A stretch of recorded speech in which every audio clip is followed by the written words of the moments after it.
যে যুদ্ধকে Donald Trump কয়েক সপ্তাহের সহজ বিজয় হিসেবে কল্পনা করেছিলেন, ৫ মাস পর সেই যুদ্ধই যেন ওয়াশিংটনের গলায় ফাঁস হয়ে ঝুলছে।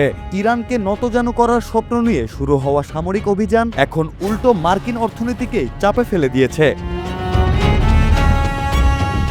প্রতিদিন বিলিয়ন বিলিয়ন ডলার গিলে খাওয়া এই যুদ্ধ শুধু পেন্টাগনের বাজেটেই নয়, সাধারণ মার্কিন নাগরিকের পকেটেও এখন আগুন ধরিয়ে দিয়েছে। যুদ্ধক্ষেত্রে ইরানকে দ্রুত দমন করার হিসাব ভেস্তে যাওয়ায় এখন প্রশ্ন উঠছে, এই সংঘাত কি শেষ পর্যন্ত আমেরিকার জন্যই সবচেয়ে বড় আত্মঘাতী সিদ্ধান্ত হয়ে উঠছে?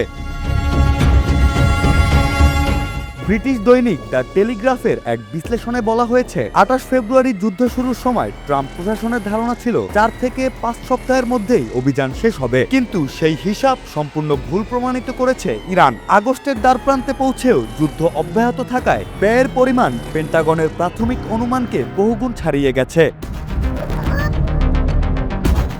যুদ্ধের ভয়াবহ ব্যয়ের বিষয়টি স্বীকার করেছেন মার্কিন প্রতিরক্ষা মন্ত্রী পিট হেগসেথও। তার ভাষ্য অনুযায়ী এখন পর্যন্ত অন্তত ৩৭.৫ বিলিয়ন ডলার ব্যয় হয়েছে এই যুদ্ধে। একই সঙ্গে তিনি সতর্ক করে বলেছেন, পেন্টাগনের বরাদ্দ অর্থ দ্রুত ফুরিয়ে আসছে, অর্থাৎ যুদ্ধ দীর্ঘায়িত হলে আরো বড় অঙ্কের অর্থ বরাদ্দ দিতে হবে, যার চাপ শেষ পর্যন্ত গিয়ে পড়বে যুক্তরাষ্ট্রের করদাতাদের উপরেই।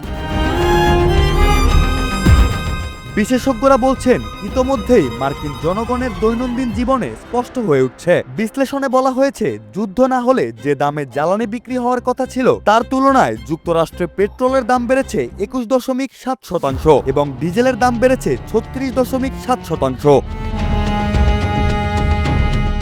শুধু অভ্যন্তরীণ বাজার নয়, আন্তর্জাতিক জ্বালানি বাজারও এই সংঘাতের কারণে চরম অস্থিরতার মুখে পড়েছে। কয়েক দফায় ব্রেন্ট অপরিশোধিত তেলের দাম প্রতি ব্যারেল $১০০ সীমা অতিক্রম করে, পরে কিছুটা কমে এলেও বাজার স্থিতিশীল হয়নি। সময় যত গড়াচ্ছে, নতুন করে মূল্যবৃদ্ধির আশঙ্কা ততই বাড়ছে। জ্বালানি বাজারের এই অস্থিরতা বিশ্ব অর্থনীতির ওপরও নতুন চাপ তৈরি করছে।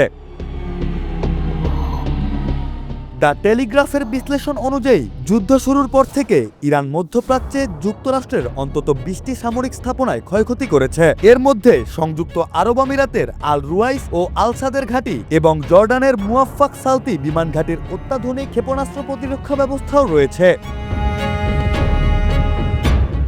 বিশেষজ্ঞদের মতে, এই যুদ্ধের প্রকৃত আর্থিক মূল্য এখনো পুরোপুরি নির্ধারণ করা সম্ভব হয়নি, কারণ সরাসরি সামরিক ব্যয়ের বাইরে রয়েছে অস্ত্র পুনঃসংগ্রহ, ক্ষতিগ্রস্ত ঘাঁটি পুনর্নির্মাণ, সেনা মোতায়েন, সরবরাহ ব্যবস্থা এবং আন্তর্জাতিক নিরাপত্তা ব্যয়ের মতো অসংখ্য খাত। এসব বিবেচনায় নিলে ভবিষ্যতে মোট ব্যয়ের পরিমাণ কয়েকশো বিলিয়ন ডলার ছাড়িয়ে যেতে পারে বলে আশঙ্কা প্রকাশ করা হচ্ছে।